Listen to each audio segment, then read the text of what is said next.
You may have heard that Elon Musk wants to turn Twitter into a super app called X. An app with a wide range of services would be something very new for most users in the US. However, super apps are already a common feature across Asia. Other regions such as Latin America and Africa have also started using them, and more recently some European countries are doing the same. The fact is that Asia has long been leading the super app revolution with hugely popular apps such as WeChat, Grab, Gojek, and Shopee having become an integral part of everyday life for a large share of the population in the region. But what are super apps, and why are they so beneficial for the app companies? Why has Asia been so quick to embrace them compared to the rest of the world? And which ones are leading the race for market dominance? In this video, we answer these questions and discuss the development of super apps throughout the region. So what are super apps? Someone once said that a super app is like a Swiss Army knife, and it's actually a pretty good way of looking at it. At the fundamental level, a super app is a single application that is accessible by a mobile device or web browser. Inside the app, users can access multiple and typically diversified services for everyday life. The services are typically integrated with a common financial transaction platform.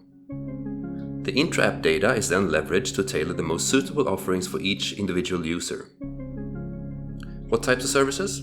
Well, the more developed and widespread super apps provide a wide range of services. For example, social media and messaging, traveling and bookings for transportation, food delivery, doctor's appointments, wealth management and other financial services, e-commerce marketplaces, video games, and so on.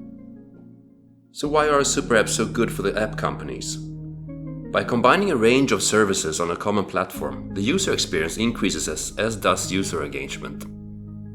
It also creates significant network effects that lock in users, as well as sellers and advertisers. Moreover, the common platform and these network effects make it more costly for the users, sellers and advertisers to switch to another platform. Second, the multiple service offerings provide the app companies with a wide range of possible revenue streams. In fact, in some cases a super app may have the most traffic in one area, such as food delivery for example, while one of its other offerings is more profitable. By strategically providing users with complementary services, super app companies can capture more profits even though some of the services they offer only generate low profits or in some cases even losses. Third, the model allows super app companies to collect vast amounts of data from a much wider range of user activities. All this data can then be analyzed and form the basis for improved personalized recommendations, targeted ads, discounts, loyalty rewards, and prices. It also enables much more efficient cross-selling across the different services. Also, one important feature of many super apps in Asia is that they allow for third-party mini programs to be integrated into their service offering. These small apps within an app can then be used directly without users having to download or install new apps on their phones. This means that super apps can offer more services without the need to develop their own business verticals. This in turn increases user stickiness even more. There are several reasons behind the quick growth of super apps throughout Asia. First, many consumers' first experience with the internet was through mobile platforms and multifunctional apps in Asia. By contrast, tech companies in the US and Europe offered unifunctional services on personal computers and later developed mobile apps with these same services. Mobile first and early development of multifunctional apps meant that Asian tech companies were able to quickly grow their user bases. A second reason behind the fast growth of super apps in Asia relative to the US and Europe is how users are used to do payments. Western consumers have long been using credit and debit cards and have not been as receptive to more innovative fintech solutions as a result of that. In many Asian markets, a large share of the population has not had the same banking and payment behavior. A lack of banking access has pushed the development of various mobile payment systems that have then become the foundation for many super apps. Another reason behind the fast adoption of super apps is the wide distribution of low-cost mobile phones in the region. Brands such as Vivo and Oppo have made it affordable for a large share of the Asian population to own a mobile phone, even at relatively low income levels. While Western tech companies such as Google were more hesitant to add more features to their offerings due to the technological and functionality limitations, Asian tech companies have not hesitated to add services to their super app ecosystems. A fourth reason for the much faster adoption of super apps in Asia compared to the West is regulatory differences.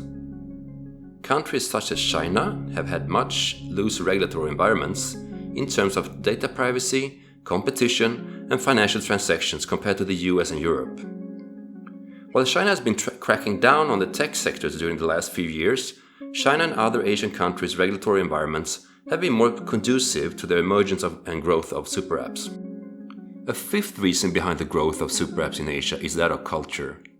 Studies and surveys have shown that Asian users tend to be much more inclined to adopt new digital offerings compared to Western users.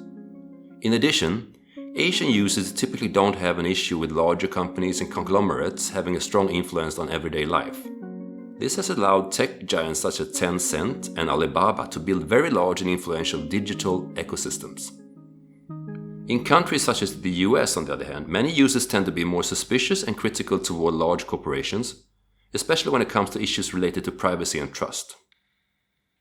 Now that we know what super apps are and some of the most important reasons behind their fast growth and popularity in Asia, let's take a look at some of the most important super apps in the region today. The clear leader in this space in terms of users and revenue is, without a doubt, the WeChat app. In a recent report from Citi's Global Perspectives and Solutions, WeChat was the top super app with about 1.3 billion monthly active users.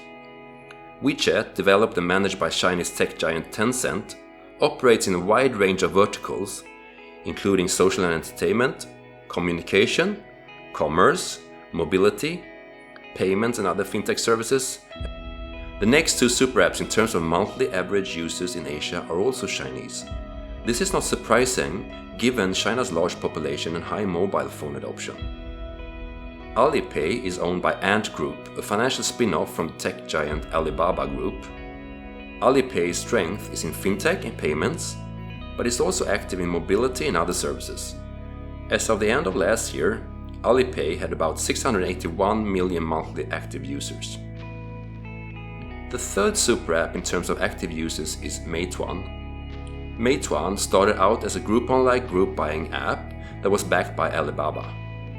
It later merged with Dianping, which used to be a restaurant review mobile app that was backed by Tencent and its WeChat. Today, the super app is a food delivery and online travel giant that also offers other services, not the least its popular Insta shopping service. As of late 2022, it had about 350 million monthly active users. But it's definitely not only China that has successful super apps in the region. The fourth super app in terms of users is Shopee, with about 343 million monthly active users. Shopee is developed and owned by Sea, a Singapore-based multinational tech company that specializes in e-commerce. Shopee was launched in Singapore in 2015 and has since then expanded into a large number of countries. Notable markets besides Singapore include Indonesia, Malaysia, and Vietnam. But the super app has also started to expand into Latin America and Europe. Shopee focuses much of its attention on the localization of its services, and it integrates e-commerce with social. The fifth super app in Asia based on the number of users is Line. The Japanese super app is a market leader in instant messaging and a range of other services. Line has expanded from messaging into various niches, including financial services, food orders and delivery, and various incentives, discounts and deals based on users' social data. A study by Citi shows that recent data for Line suggests it has close to 180 million monthly average users. While Japan stands for a large share of its users, Line is also popular in other parts of East and Southeast Asia. Other key markets in the region include Thailand, Indonesia, and Taiwan. Another notable super app company in the region is GoTo, a result of the merger between two Indonesian tech giants, Gojek and Tokopedia. The company's applications include ride-hailing with bikes and cars, logistics, payments, and food delivery. GoTo is in fierce competition with another super app company, Grab. The Singapore-based company provides a range of services that are similar to those found in the Gojek app, and the two are rivals in several countries across Southeast Asia. India's Paytm functions as a payment gateway and also provides services such as bill payments, mobile recharges, movie tickets, taxi, train and flight tickets, loan payments, insurance, forex, and more. Other notable super apps in the region include Singapore's Grab, as we mentioned before, South Korea's KakaoTalk, and Vietnam's Zalo. As we can see, some of the apps such as Line, Gojek, and Grab have large user numbers in several Asian markets, while others such as KakaoTalk and Zalo are more focused on a single market. To sum up, when it comes to providing multiple services in the same app, Asian tech companies are far ahead of the Western competitors. While Western users still harbor concerns for concentrating all of the online activities in the hand of one or a few large companies, it's likely that both companies and consumers in the West will move towards the same type of multifunctional online platforms.